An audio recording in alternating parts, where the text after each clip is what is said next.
Welcome back to St. Shenouda Podcast, and a happy Coptic New Year to everyone. Happy New Year. It's the year 1742 of the Martyrs. May God begin it for us with blessings. Oh, man. Today we're journeying back, way back to 13th century Egypt. We're going to explore the really extraordinary life of a Coptic saint, Saint Barsoum El-Erian. Also known as Barsoum the Naked. Exactly. His story is just so rich with faith and humility and, well, incredible strength. We've gathered some fascinating accounts, historical bits, hagiographies too, those narratives about saints' lives. Right, which often blend history with spiritual teaching. Yeah, to try and paint a fuller picture for you. Yeah. What just jumps out immediately is the depth of his faith, especially given the challenging times he lived in. And that's really key, isn't it? His story isn't just some dusty historical record. It actually offers profound messages for us today. Things about commitment, simplicity, the sheer power of belief, especially when you're facing adversity. We'll look at how his life really provided comfort, a kind of spiritual resilience, during the Ayyubid era, which was a tough time for Christians in Egypt. Okay, let's unpack this remarkable life. Yeah. Starting at the beginning. Barsoum was born in 1257 AD in Cairo. And his family was, well, pretty well-to-do and pious. Yes, his father, El-Wageeh Moufdel, was a notable scribe. He actually served Queen Shagaret El-Dor. Right, even as secretary to the regent, Shagaret El-Dor, around 1250.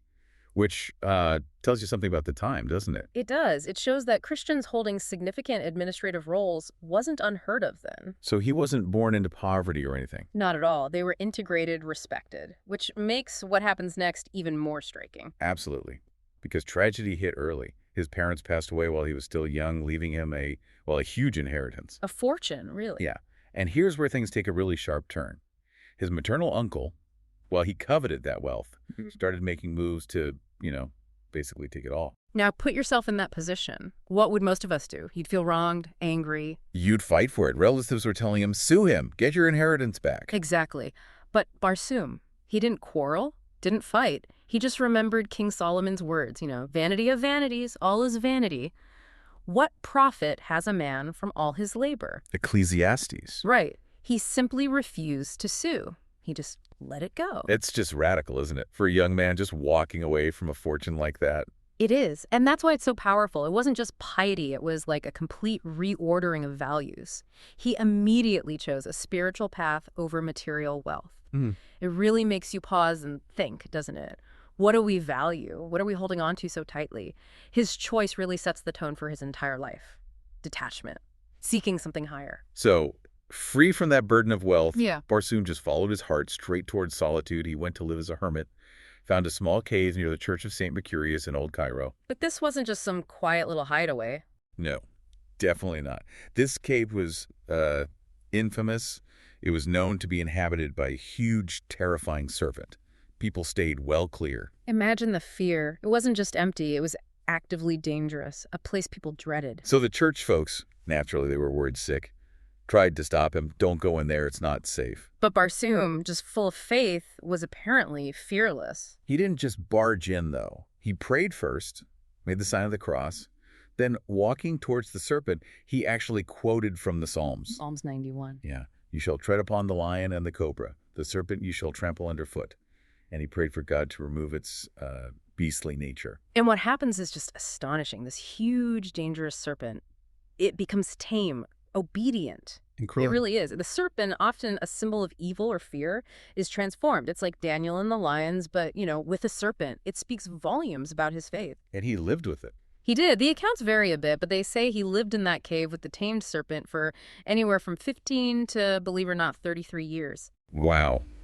15, maybe 33 years with a giant, formerly terrifying snake. It really challenges our idea of what's possible when faith is that strong. It's a living example of, the Lord is my light and my salvation, whom shall I fear? Definitely. But his path of intense devotion didn't stop there in the cave. No, he continued pushing the limits of asceticism. After the cave, he moved. He went to live on the roof of a church in Tura, near Helwan. On the roof. On the roof for another 15 years. Just imagine that. Exposed to the scorching summer sun, the freezing winter cold, day in, day out. 15 years. His skin, the accounts say, became dark, weathered from the constant exposure and his continuous worship. And his clothing, or, well, lack of it. Right. He wore only a simple goat skin around his waist. That was it. He was deliberately emulating St. Paul, the first hermit. And this extreme simplicity, this being almost unclothed, earned him his name. Exactly. El-Erian, which means the naked or the disrobed in Arabic. It wasn't just about being uncomfortable, though, was it? No, not at all. It was a conscious choice. Stripping away everything material to focus purely on the spiritual. Constant prayer, meditation, worship. His life itself became a statement of absolute reliance on God. It really makes you reflect on our own comforts, our dependencies. It certainly does. What do we really need? What truly nourishes us? His life is such a stark contrast. But his life wasn't just quiet contemplation on a rooftop.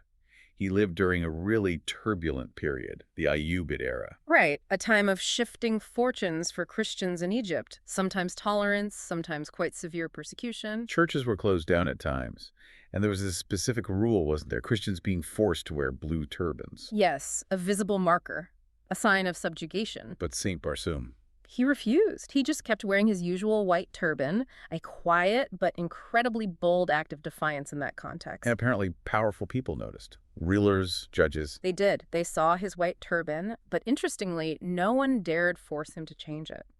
There was this sense, even among non-Christians, that, as you said, the power of God was with him. Still, that faith didn't make him untouchable. He was eventually arrested. Yes, along with other Christians. He was tortured, imprisoned.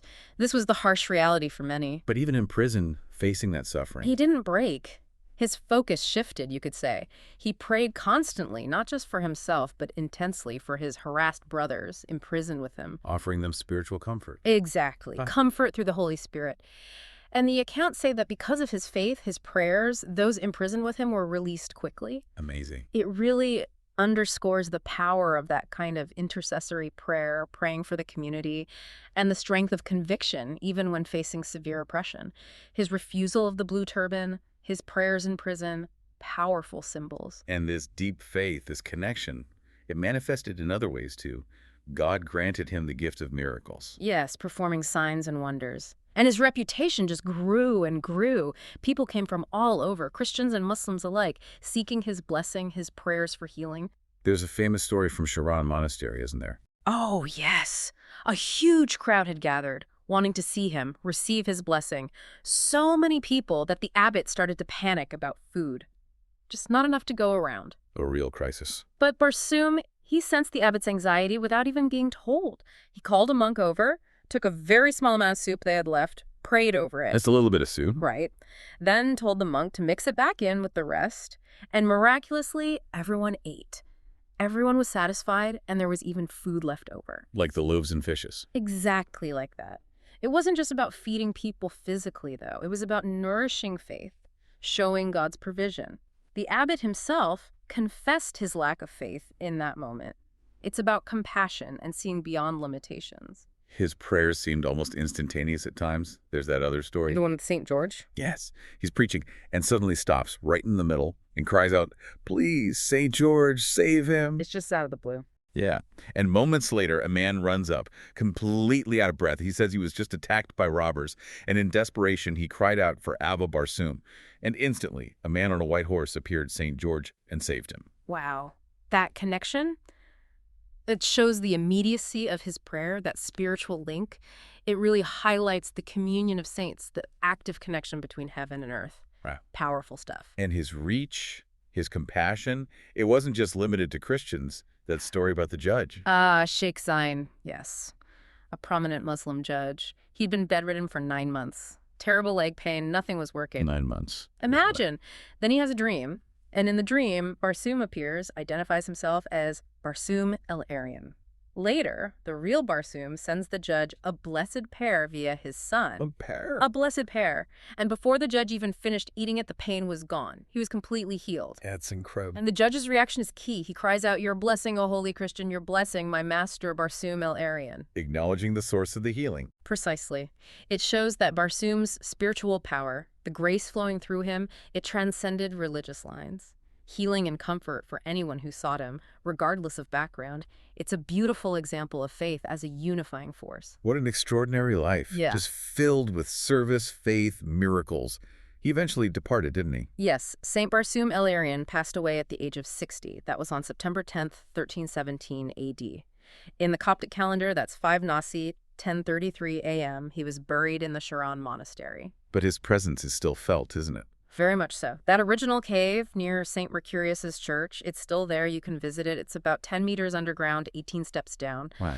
And they've built an altar inside. They actually celebrate the liturgy there every year on September 27th in his honor. And people still come, especially those who are sick, seeking healing through his prayers, even now, centuries later. That's just amazing. A direct, tangible link across almost 700 years. It truly is. It shows the enduring power of a life lived so completely for God. His legacy isn't just historical, it's alive, still inspiring faith, offering comfort, bringing healing. It's a testament to sanctity that time doesn't diminish. There's just so much in St. Barsoum's story. Renouncing wealth, facing down fear, literally, the serpent enduring persecution with courage, performing these incredible miracles for everyone. It's a life that really speaks of unwavering faith and, well, just boundless compassion. It really does. And it presses us, I think, to look at our own lives, in our world, which is often so focused on getting more stuff, on comfort, maybe driven by fear sometimes. What parts of Barsoum's story really resonate with you personally? Is it his radical simplicity, that incredible courage, his unwavering trust? How might his example maybe inspire you to face your own challenges, big or small, maybe your own fears, with a different kind of purpose, a deeper trust, something to think about? Definitely something to think about. Thank you for joining us on this exploration of St. Barsoum El-Erian's incredible life and the powerful messages it holds. May his prayers be with us all. Amen.